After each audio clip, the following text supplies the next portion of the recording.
প্রতি বছর রোজার মধ্যে আমি প্ল্যান করি যে ইফতারিতে কোনো প্রকার আনহেলদি বা ভাজা পোড়া খাবার রাখবো না, শুধু ফলমূল এবং একেবারে বাসায় বানানো কিছু খাবার ছাড়া ইফতারিতে বাহিরের কোনো কেনা জিনিস রাখবো না। তবে বারবারই আমি ব্যর্থ হই। তবে এবার চেষ্টা করে দেখি কি হয়।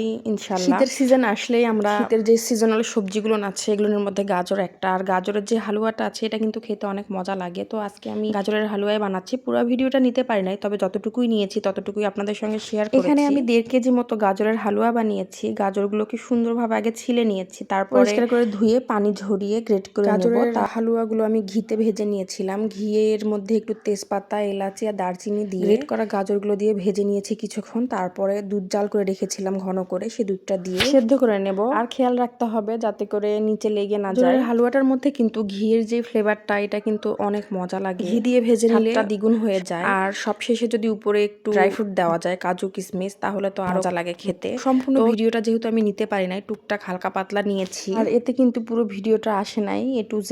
যদি নিতে পারতাম আরো সুন্দর হতো, ভালো হতো।